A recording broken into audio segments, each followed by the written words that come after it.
नमस्कार दोस्तों, स्वागत है आपका वनडे एग्जाम सेंटर में। दोस्तों, आज के वीडियो में हम लोग दीनदयाल उपाध्याय गोरखपुर विश्वविद्यालय गोरखपुर के BA 6 सेमेस्टर एंशिएंट हिस्ट्री का जो तीसरा पेपर है, जिसका नाम है फिलॉसफी ऑफ एंशिएंट इंडिया, उसको सॉल्व करेंगे और जानेंगे कि किस प्रश्न का कौन सा उत्तर सही होगा। हम लोग जिस पेपर को सॉल्व करने जा रहे हैं वो सत्र 2023-24 का पेपर है और पेपर का कोड है AAC 306। चलिए बिना देर के जान लेते हैं कि किस प्रश्न का कौन सा उत्तर सही होगा। आपका पहला प्रश्न है, भारतीय दर्शन के आधार हैं वेद, उपनिषद, धर्मसूत्र। तो डी ऑप्शन सही हो जाएगा, उपर्युक्त सभी। दूसरा प्रश्न है, स्यातवाद संबंधित है। तो स्यातवाद जो है जैन दर्शन से संबंधित है, दूसरे का बी ऑप्शन आपका सही हो जाएगा। तीसरा प्रश्न है, निम्न में से कौन नास्तिक दर्शन है। तो जैन दर्शन जो है नास्तिक दर्शन है, तीसरे का डी ऑप्शन आपका सही हो जाएगा। चौथा प्रश्न है, निम्न में से कौन महावीर स्वामी के रूप में जाने जाते हैं। तो निगठनाथ पुत्र जो हैं महावीर स्वामी के रूप में जाने जाते हैं, चौथे का ए ऑप्शन आपका सही हो जाएगा। पांचवा प्रश्न है, जैन महाव्रतों में ब्रह्मचर्य कौन जोड़ा। तो महावीर स्वामी ने ब्रह्मचर्य जोड़ा था, पांचवें का डी ऑप्शन आपका सही हो जाएगा।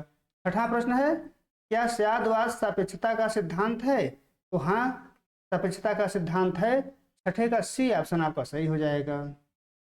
सातवां प्रश्न है, जैन धर्म के प्रथम तीर्थंकर कौन है। तो जैन धर्म के जो प्रथम तीर्थंकर हैं उनका नाम था ऋषभनाथ, सातवें का बी ऑप्शन आपका सही हो जाएगा। आठवां प्रश्न है, जैन धर्म के 23वें तीर्थंकर कौन थे। तो पार्श्वनाथ थे, आठवें का डी ऑप्शन आपका सही हो जाएगा। नौवां प्रश्न है, जैन धर्म के 24वें तीर्थंकर कौन थे। महावीर स्वामी जैन धर्म के 24वें तीर्थंकर थे, नौवें का सी ऑप्शन आपका सही हो जाएगा। 10वां प्रश्न है, महावीर का जन्म स्थान है। महावीर का जन्म स्थान कुंडलग्राम है, सी ऑप्शन 10वें का सही हो जाएगा। 11 नंबर प्रश्न है, निम्न में से कौन पंच महाव्रत का हिस्सा नहीं है। तो प्रज्ञा जो है पंच महाव्रत का हिस्सा नहीं है, 11 का डी ऑप्शन आपका सही हो जाएगा। 12 नंबर प्रश्न है, कौन एक जैन त्रिरत्न का हिस्सा नहीं है। तो सम्यक वाक जो है जैन त्रिरत्न का हिस्सा नहीं है, डी ऑप्शन आपका 12 का सही हो जाएगा। 13 नंबर प्रश्न है, जिन शब्द संबंधित है। तो जिन शब्द जो है जैन धर्म से संबंधित है, 13 का सी ऑप्शन आपका सही हो जाएगा। 14 नंबर प्रश्न है, श्वेतांबर संप्रदाय संबंधित है। तो श्वेतांबर संप्रदाय जो है जैन धर्म से संबंधित है, 14 का डी ऑप्शन आपका सही हो जाएगा। 15 नंबर प्रश्न है, महावीर स्वामी को नदी तट पर ज्ञान की अनुभूति हुई। तो रिजुपालिका नदी के तट पर हुई थी, 15 का सी ऑप्शन आपका सही हो जाएगा। 16 नंबर प्रश्न है, निम्न में से कौन महावीर स्वामी का समकालीन है। तो मक्खलीपुत्र गोसाल जो है महावीर स्वामी के समकालीन है, 16 का ए ऑप्शन आपका सही हो जाएगा। 17 नंबर प्रश्न है, सप्तभंगी नय किस दर्शन से संबंधित है। जैन दर्शन से संबंधित है, 17 का ए ऑप्शन आपका सही हो जाएगा। 18 नंबर प्रश्न है, प्रतीत्य समुत्पाद का प्रथम एवं अंतिम चरण है। जरा मरण जो है प्रथम और अंतिम चरण है, अविद्या जरा मरण और अविद्या, अविद्या जो है प्रथम चरण है और जरा मरण जो है अंतिम चरण है, तो ए ऑप्शन यहाँ पर आपका सही हो जाएगा। 19 नंबर प्रश्न है, प्रतीत्य समुत्पाद दर्शन से संबंधित है। तो बौद्ध दर्शन से संबंधित है, 19 का डी ऑप्शन आपका सही हो जाएगा। 20 नंबर प्रश्न है, आर्य सत्य सिद्धांत संबंधित है, बौद्ध दर्शन से संबंधित है, 20वें का सी ऑप्शन आपका सही हो जाएगा। 21 नंबर प्रश्न है, बौद्ध दर्शन में कितने आर्य सत्य हैं। तो बौद्ध दर्शन में कुल 4 आर्य सत्य हैं, 21 का बी ऑप्शन आपका सही हो जाएगा। 22 नंबर प्रश्न है, आजीवक संप्रदाय के संस्थापक कौन है। मक्खली गोसाल हैं, ए ऑप्शन आपका 22 का सही हो जाएगा। 23 नंबर प्रश्न है, प्रतीत्य समुत्पाद में कितने चरण हैं। 12 चरण हैं, 23 का सी ऑप्शन सही हो जाएगा।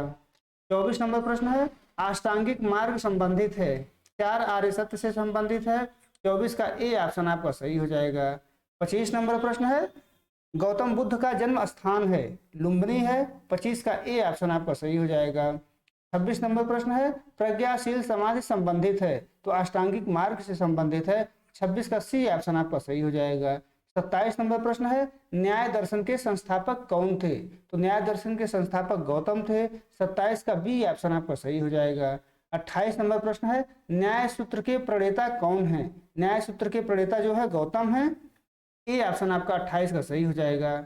29 नंबर प्रश्न है, अनुमान संबंधित है, न्याय दर्शन से संबंधित है, 29 का ए ऑप्शन सही हो जाएगा। 30 नंबर प्रश्न है, आन्वीक्षिकी जाना जाता है के रूप में। तो न्याय के रूप में जाना जाता है, 30वें का सी ऑप्शन आपका सही हो जाएगा। 31 नंबर प्रश्न है, शाक्य कारिका के लेखक कौन है? ईश्वर कृष्ण है। डी ऑप्शन आपका 31 का सही हो जाएगा। 32 नंबर प्रश्न है, शाक्य दर्शन के संस्थापक हैं, तो कपिल जो है शाक्य दर्शन के संस्थापक हैं। 32 का बी ऑप्शन आपका सही हो जाएगा। 33 नंबर प्रश्न है, सत्व रज तम दर्शन का अंग है, शाक्य दर्शन का अंग है। ए ऑप्शन आपका 33 का सही हो जाएगा। 34 नंबर प्रश्न है, प्रकृति एवं पुरुष दर्शन से संबंधित हैं, तो शाक्य दर्शन से संबंधित हैं। 34 का बी ऑप्शन आपका सही हो जाएगा। 35 नंबर प्रश्न है, शाक्य दर्शन के अनुसार मुक्ति कितने प्रकार की है? इसका उत्तर दोस्तों अभी हमें नहीं मिला हुआ है, तो इसको छोड़ करके हम आगे बढ़ रहे हैं। 36 नंबर प्रश्न है, निम्न में से कौन एक अष्टांग योग से संबंधित नहीं है? तो अस्तेय जो है अष्टांग योग से संबंधित नहीं है। 36 का ए ऑप्शन आपका सही हो जाएगा। 37 नंबर प्रश्न है, नियम के कितने अंग हैं? नियम के 5 अंग होते हैं। सी ऑप्शन आपका 37 का सही हो जाएगा। 38 नंबर प्रश्न है, यम के कितने अंग हैं? तो यम के कुल 5 अंग होते हैं। डी ऑप्शन आपका 38 का सही हो जाएगा। 39 नंबर प्रश्न है, योग चित्तवृत्त निरोध कहा गया है, अष्टांग योग के बारे में कहा गया है। डी ऑप्शन आपका 39 का सही हो जाएगा। 40 नंबर प्रश्न है, अष्टांग योग संबंधित है, योग दर्शन से संबंधित है। 40 का बी ऑप्शन आपका सही हो जाएगा। 41 नंबर प्रश्न है, योग दर्शन में योग का क्या अर्थ है? योग का अर्थ है ईश्वर से संयोग, तो 41 का डी ऑप्शन आपका सही हो जाएगा। 42 नंबर प्रश्न है, योग सूत्र के लेखक कौन है? योग सूत्र के लेखक हैं पतंजलि, तो 42 का ए ऑप्शन आपका सही हो जाएगा। 43 नंबर प्रश्न है, अद्वैत का क्या अर्थ है? अद्वैत का अर्थ होता है एकवाद, यानी ईश्वर जो है और जीव जो है एक हैं, तो सी ऑप्शन आपका सही हो जाएगा। 44 नंबर प्रश्न है, जगत मिथ्या है, यह कथन है, यह कथन है शंकराचार्य का। डी ऑप्शन आपका 44 का सही हो जाएगा। 45 नंबर प्रश्न है, मोक्ष क्या है? मोक्ष जो है पुरुषार्थ है। 45 का ए ऑप्शन आपका सही हो जाएगा। 46 नंबर प्रश्न है, ब्रह्म अनिर्वचनीय है, यह कथन है शंकराचार्य का कथन है। 46 का ए ऑप्शन सही हो जाएगा। 47 नंबर प्रश्न है, विशिष्टाद्वैत के अनुसार ब्रह्म के कितने प्रकार हैं? इसका उत्तर हमें नहीं मिला हुआ है, इसको हम छोड़ रहे हैं। 48 नंबर प्रश्न है, निम्न में से कौन वैष्णव धर्म से संबंधित है? तो रामानुज जो है वैष्णव धर्म से संबंधित है। 48 का ए ऑप्शन सही हो जाएगा। 49 नंबर प्रश्न है, रामानुजाचार्य के अनुसार आत्मा के कितने प्रकार हैं? तो एक ही प्रकार है। 49 का ए ऑप्शन आपका सही हो जाएगा। 50 नंबर प्रश्न है, निम्न में से कौन सगुणवाद के समर्थक थे? तो रामानुज सगुणवाद के समर्थक थे। 50 का डी ऑप्शन आपका सही हो जाएगा। उम्मीद है दोस्तों आपको ये वीडियो पसंद आया होगा। आप हमारे चैनल को सब्सक्राइब करिए, वीडियो को लाइक करिए, शेयर करिए। बहुत बहुत धन्यवाद।